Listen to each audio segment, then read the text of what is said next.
welcome you to the midweek edition of Viewpoint, the conversation. And one will wonder why we talk. We talk because we're all in this together, good, bad, and ugly. We talk to inform and to educate. We talk because transformation begins with conversations around real issues that affect us as individuals, as families, and as a nation. Viewpoint a Conversation is the place where we raise topical sociopolitical issues and, of course, give you an opportunity to express your views on it. Join the conversation on www.solidfmradio.com. You can also call 0705 079 109, 0902 311 109 when the talk line's open. You can also watch us live on Facebook at Solid 100.9 FM or better skill. You can download our Solid FM app from your Google Play Store so you can listen to us from any part of the world. Now, today we raise the Chrisland School saga and the many issues surrounding it. Chrisland School Lagos was in the news again this week after a sex video involving their students leaked into public domain, with one Uche Franklin alleging rape, which many have said it doesn't really look like rape. In a viral video, a 10-year-old female pupil of the school was seen being involved in sexual act with some male pupils of students. It should be students. The alleged sexual violation happened when Chrisland School was in Dubai in March to take part in the World School Games, a 4-day annual competition with schools from all over the world. The incident, which sparked outrage on social media, was said to have occurred during a trip to Dubai for the World School Games. The news of the alleged sexual violation came to the fore when one Uche Franklin, a talent manager, accused the school of complicity in the sexual violation involving the minor and another male pupil. In his words, "I just got off the phone with a friend of mine. His 10-year-old daughter was selected to represent her school at the World School Games in Dubai," he wrote on Sunday night via his Twitter handle. His daughter was raped by fellow students, videotaped and posted on Instagram, and the school concealed it for a month. Lagos State government, in a swift reaction, shut all its branches in the state. Now, Chrisland is not new to sexual controversy. In 2018, a court convicted a 46-year-old teacher of a school at Degboyega Adenekon for raping a 2-year-old female pupil. In a statement which Akin Fadeyi, a member of a school advisory board, issued on behalf of the management, the school confirmed that a total of 76 students were taken to Dubai. Of the 76 children who represented Chrisland, Fadeyi disclosed the 71 ensured an untainted adherence to the standards, abiding with laid-down regulations and code of conduct. Within these 71, we kept our girls on the 11th floor and boys on the 4th floor to draw clear lines that respect moral boundaries. Chrisland denied that a pregnancy test was conducted on the minor involved in the act, as claimed by the mother, explaining that it was a COVID-19 post-travel test. The school explained that while we understand the emotions this has generated, we assure the public that our first approach as an institution was to assume parental roles by offering support to those involved and ensuring that nothing affected their senses of esteem. However, after a comprehensive evaluation of the situation, we can't help but express how scandalized and distressed we feel as mothers, fathers, and instructors with a relationship that holds a direct bearing on the development of those involved. So this morning, we ask what are the real issues here and who failed in their core responsibility to these children, the parents, the school, or the society. The anchor is Uche Gabriel. Welcome to Viewpoint, the conversation.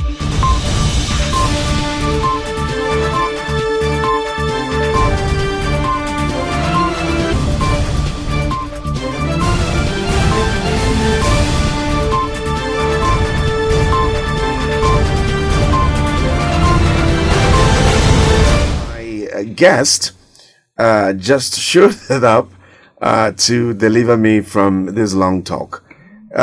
He is a clinical psychologist, and I like him because he makes psychological principles functional and easy to apply in present day realities.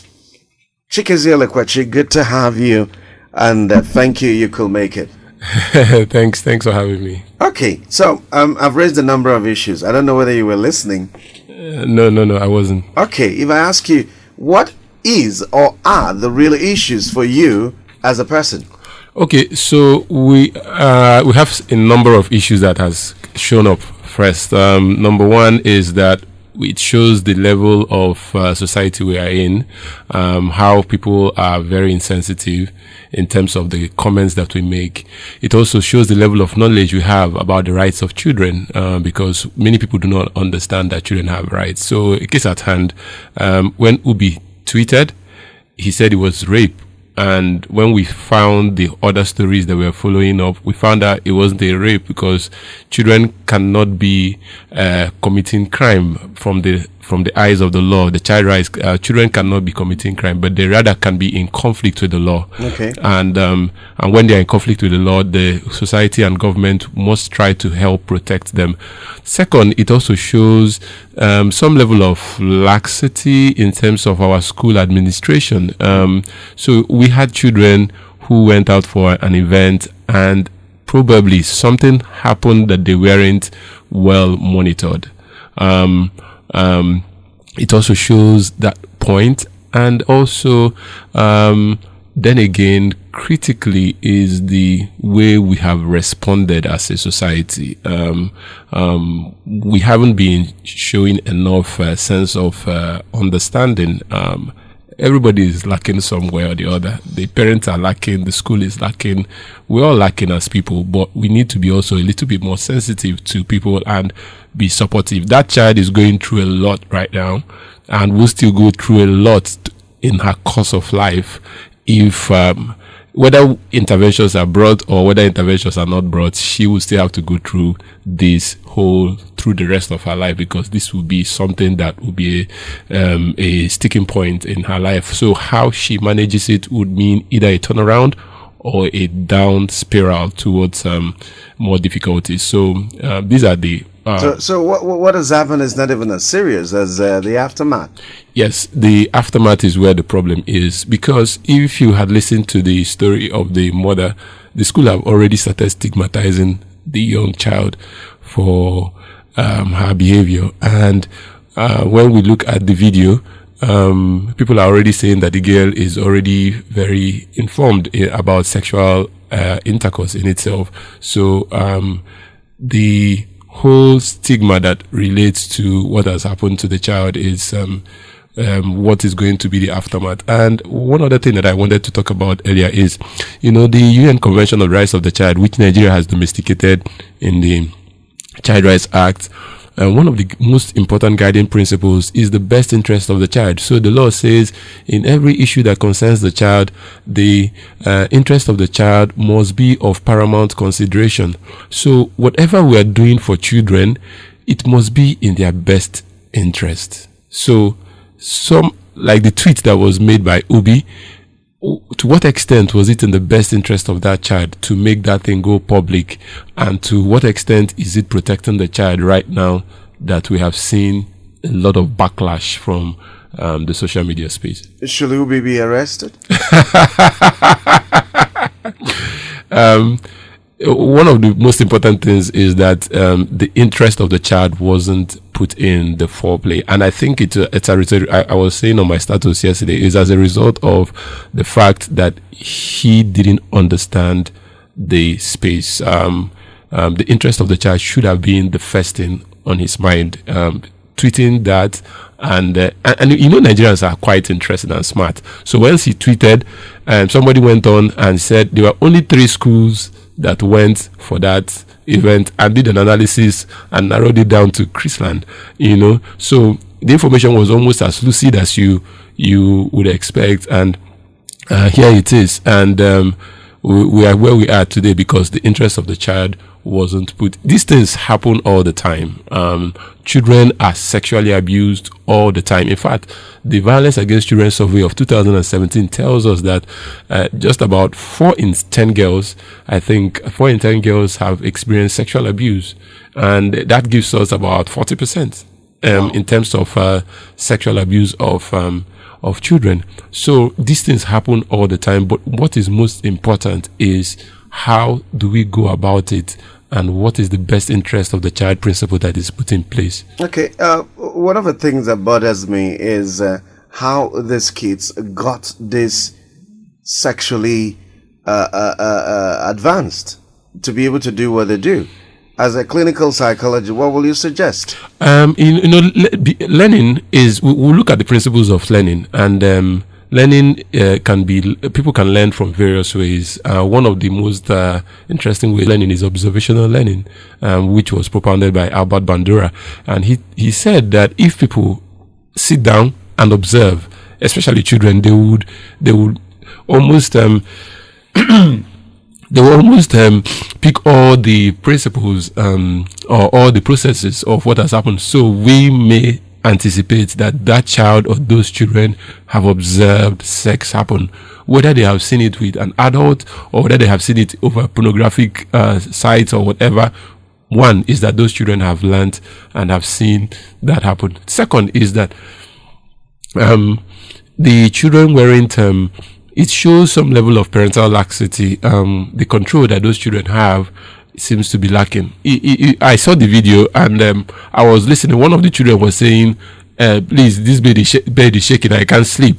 And another child walked into the room and said, no, I don't want to, this thing is disturbing, So to some extent, you will realize that the children knew that what was happening there wasn't very right, but the principles that they had wasn't strong enough for them to prevent that behavior from going on. So probably there's a laxity in the part of the children have learned, and also the parental upbringing wasn't very strong. So I give you an example. One of the most important principles of training children is the principle of attachment, which was the work of one of our famous psychologists, Bowlby. He was saying that if children have a close bonding with their parents, the conscience of the parents will be re-echoing in the hearts of the children. So the children will basically do what their parents want them to do, whether the parents are there or not. So that shows some level of whether the attachments between the children and their parents were strong enough. Do you understand? So you see, it's both from children being able to learn, and then from society and then parenting or bringing. So these two theories are my basis for. Now, it's difficult for a lot of parents right now, considering the level of hardship in the country. Considering the level of hardship in the country, a lot of parents are finding it difficult to balance their roles as providers, breadwinners for their family, and at the same time, role models. Yeah. How will you respond to that? So, yesterday I also wrote on my Facebook and I was saying, to what extent are the current parents strong in discipline? Because we know in those days we used to say that our parents were too uptight. They were too disciplined. The beating, the follow up, everything that they had as their process of parenting was too strong. And then parents of nowadays are saying maybe we need to drop some level of discipline and do more conversation. And we have done conversation without discipline. So what we have currently is really a lot about cultural clash. It's a lot about cultural clash because the children of these days and the parents of those days are not seeing eyeball to eyeball, and then the principles that we're using are basically not geared towards helping these children. When when that news broke out, we now started seeing a lot of videos of children who were twerking, who were dancing, and adults were there observing them do these things. So it shows. So we're even videoing them. We were videoing them. So it shows that our level of discipline, our level of, let's call it morals, is dropped. It has dropped significantly. We no longer see things and it becomes an eyesore and we say no to these things, so to a large extent we are seeing that these children are in a state where we say it takes a village to raise a child. And in those days I know I was always often worried because of that attachment, but I was worried that if I do something wrong in the streets, that somebody who knows my parents would definitely be somewhere watching and would tell my mother about what I've done. So it made me restrict a lot of things that I would have done as a growing up teenager. It didn't mean that we all turned out perfect. We all went through our process. But the point of that, being able to know that an authority figure, that also that attachment theory means that if we see our parents as authority figures, we will translate it to the authority figures in society. So we're afraid of our teachers, the police institution, the law enforcement agencies and all that. So to a large extent, we are seeing that there's a cultural clash and a lot of low level of knowledge in terms of parenting that our parents of today do have. They do not have that level of knowledge that we expect them to have about children.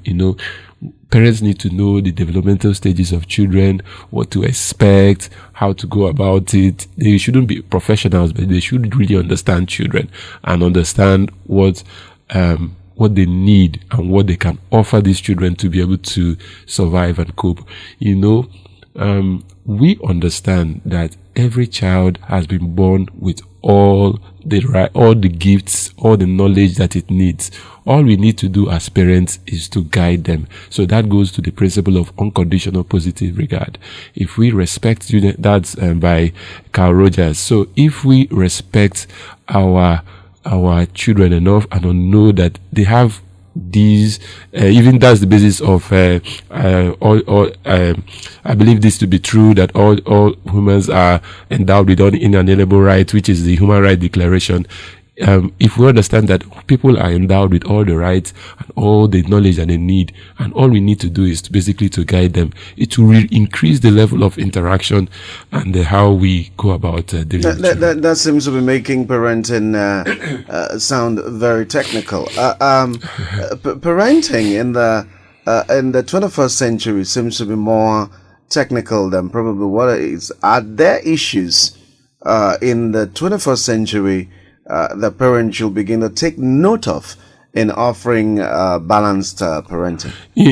Basically, it seems that people are worried about us who are bringing non-violent disciplinary approaches for children, and they say it's counter-productive and it's countering our culture that children should be disciplined, or the religious values that spare the rod and spoil the child.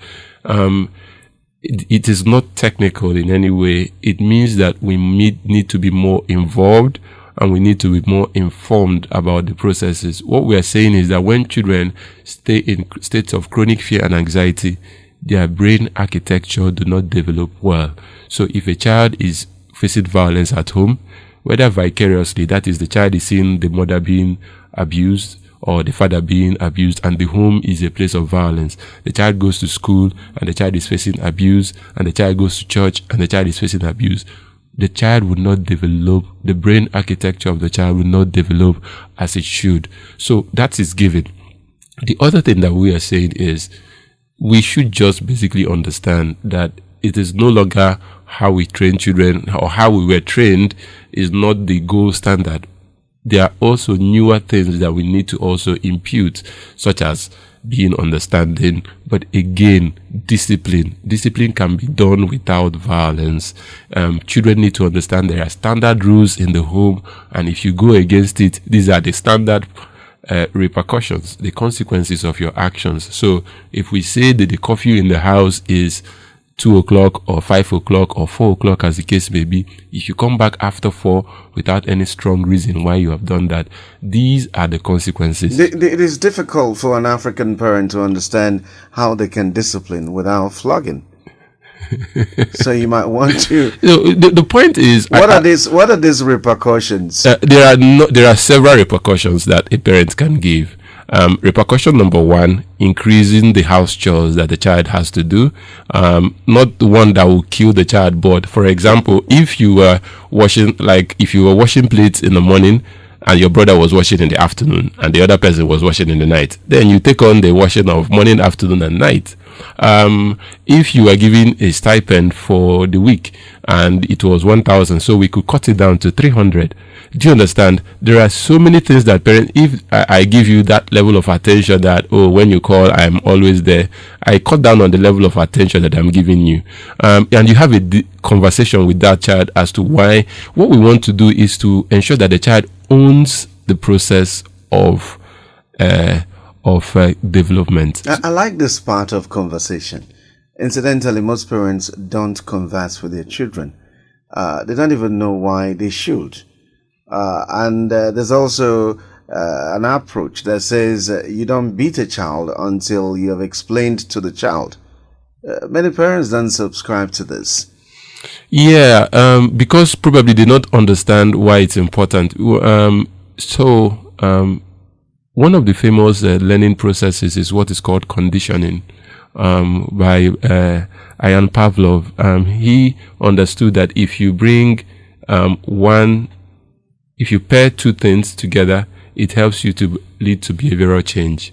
So, for example, if a child doesn't greet and you say to the child doesn't greet and you flog the child, it is expected that the child will learn to be able to run away from the pain of beating that he needs to greet. So you have paired two things that were formerly unrelated together to give you a particular result. But the problem with that is that when that pairing goes out, there's what is called decay. The learning process would probably expire. It doesn't mean he or she has learned it. So the child is just basically reacting to the pain and doesn't want to receive the pain. What we want is that the child understands the process. So we say in psychology that learning is a relatively permanent change in behavior that is not by chance or accident. Repeat, learning is a relatively permanent change in behavior that is not by chance or accident. So if an individual has learned, the person would naturally do those things when he or she is supposed to do them. So we want to get to the point, whether the parents are there or not. So we want to get to the point where the children learn, take responsibility for their child. Part of the UN Convention on the Rights of the Child is a basket of rights. There's a basket of rights known as participatory participatory right of children, which is controversial, and it says that children should be allowed to participate in issues that concern them as capacity evolves.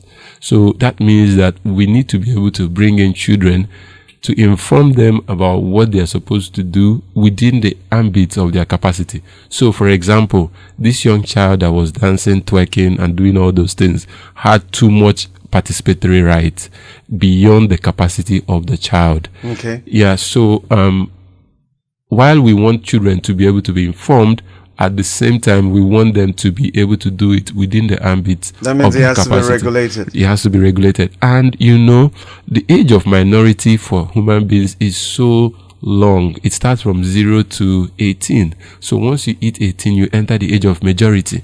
And the reason, because we understand that for an individual to develop very well, they need to go through a number of processes to allow their brain to develop well, to make proper decisions for themselves.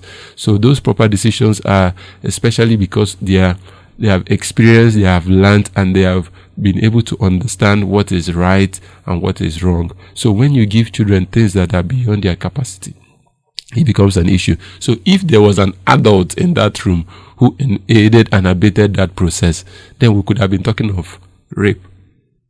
You understand? Yeah. But since it was between children, we understand that they are still growing. But, the World Health Organization had said that it is rape, sexual abuse child sexual abuse is when abuse happens with two persons and one is in position of power. And if you notice, there were no position of power in sense of age, because one is 11, the other one is 10, quote unquote. I don't know if that age is correct. Okay. So there was no position of power. So but even if she was 15, yes, it's still minor. It's still minor. So there's a problem if a child of 10 was raped by another child of 17. A child that is 17 is in position of power because he has more physical power, more physical strength. It is still an abuse. Okay. It's still a minor versus minor, but there's a position of power that is involved. You understand? But between a 10 and 11-year-old, they are almost age mates, and the power difference is not so there.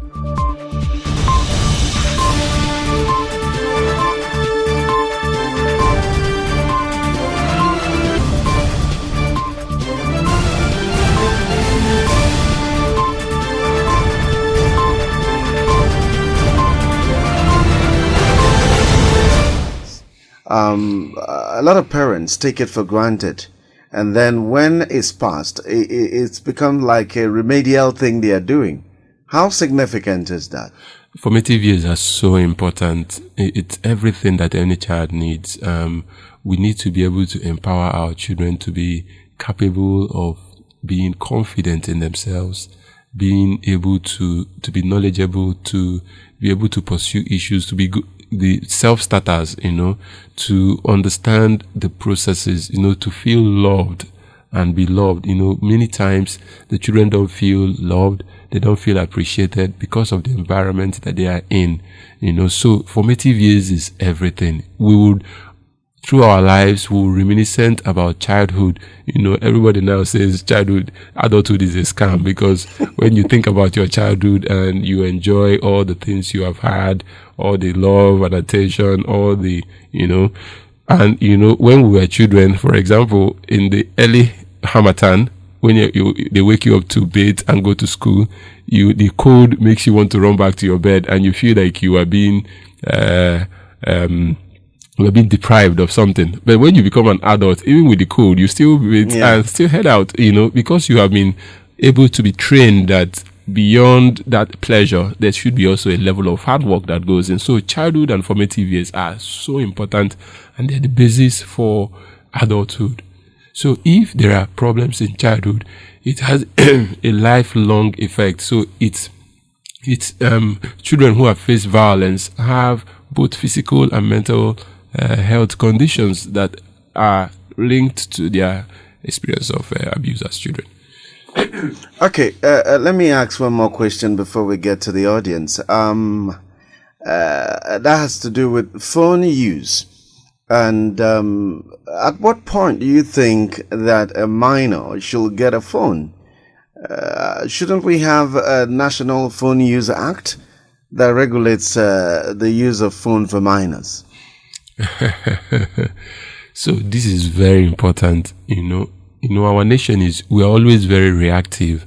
We are not we are always very reactive and responsive. We are not usually proactive.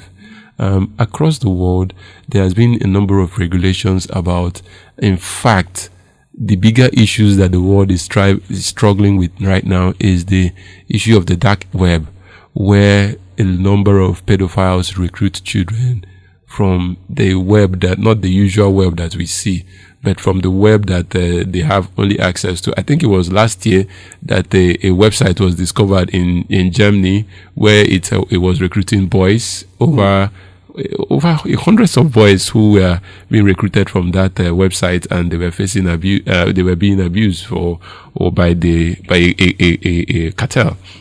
So we see that the internet is a level playing ground for recruitment of children by pedophiles. So we have to be able to be very strategic about withdrawing phones from children, because at the age we are living in, children need these mobile devices to learn. even during the COVID lockdown, we saw that the mobile devices were the means of communicating and educating these children. What is important is that we put restrictions. I put on my status yesterday a set of steps that parents can use to be able to restrict their Android phones or even their Mac phone, Apple-based phones or Mac phones, iOS, to be able to protect their children, the access that the children have on the internet. So we must be able to do that. 1. 2 is we must limit the access children have to mobile devices, because we may not be able to monitor effectively what they are doing with those mobile devices. And we must also know that these children are more intelligent than us. Why? Because the nutrition that we had and the nutrition that these children are having are not the same. So their brains are developing better than ours were. And we must be able to follow them back to back as much as we can, and pray that God also helps us in this process, because even if when you do the restrictions, the children will also learn how to remove the restrictions. So one of the things that have been suggested is that the children use desktop computers and they use it in the parlor, in a place where everybody can see. It is not just in a hidden place, in a part of the house where people walking by can see, and the children cannot be engaged in clandestine activities in using those devices. So while it's important for them to have mobile devices, we must make sure that we put a number of restrictions, and we must make sure that we take out time to look at what the children are using. From time to time, check the history of the websites that they have visited. From time to time, check out what they are doing spontaneously, look at what they are doing, and be involved in these children. And most importantly, teach them. If you teach them, they will know. If you don't teach them, they wouldn't know what is right and wrong.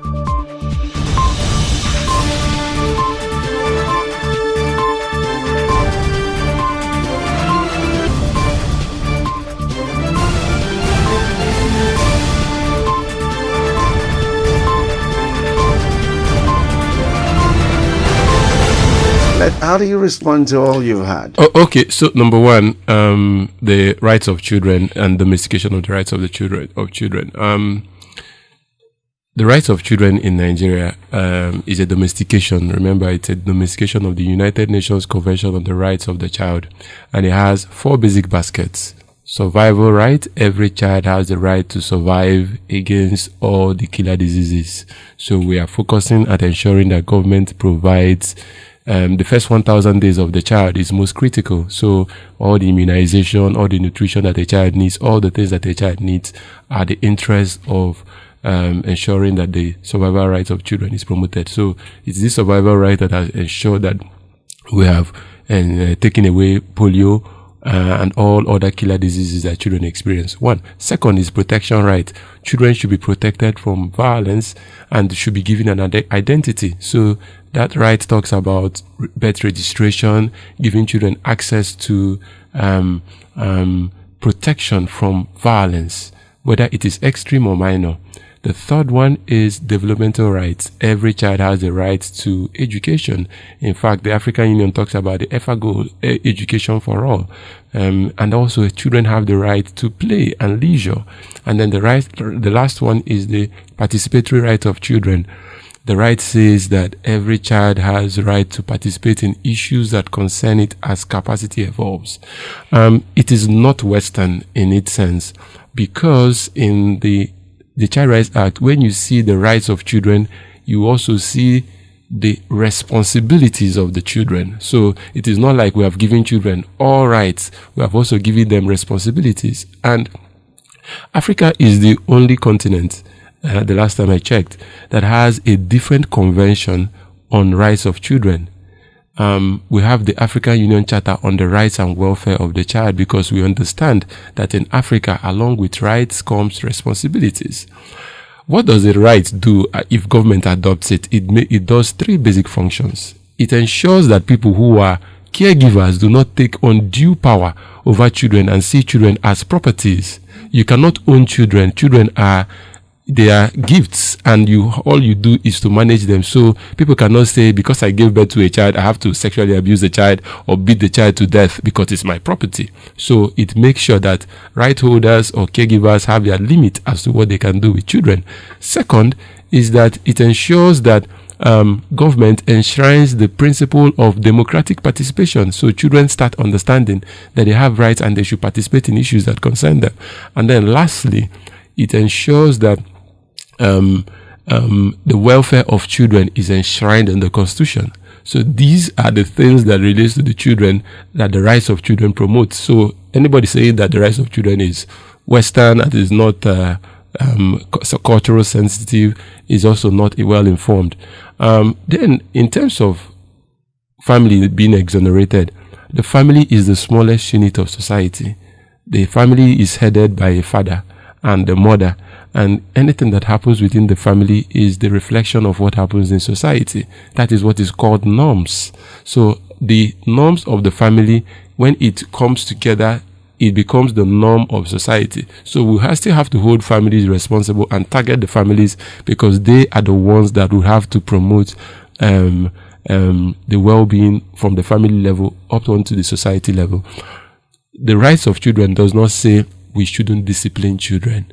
It says that you cannot, in the process over disciplining children, abuse them in the process. Okay. So that's it. Our time is up. Lawrence Nukugo says, ECDMC, my opinion is civilization should allow us to train our children culturally. How can a parent buy a big phone at a little age? Okay. Comrade Onejike says, greetings, UCDMC. The Chrisland school saga is unfortunate and worrisome. The teachers of Chrisland are to be blamed, because they should have been more careful and proactive. And I commend Lagos State government for suspending Chrisland indefinitely. Thanks, Elite FM. Okay, Esther Chidebere, thank you too for joining us. I wish we had more time, but that's the much we can do. Chimezie Elekwachi, clinical psychologist, thank you for stepping up and rescuing us on a day like this. Thanks for having me. We've learned, and I hope parents can begin to apply some of the things that they have heard. In fact, I love those principles that you shared, and on top of them is that of attachment. Thank you for joining us. Uche Gabriel is my name. It's been Viewpoint, the conversation. Do have a great day ahead of you.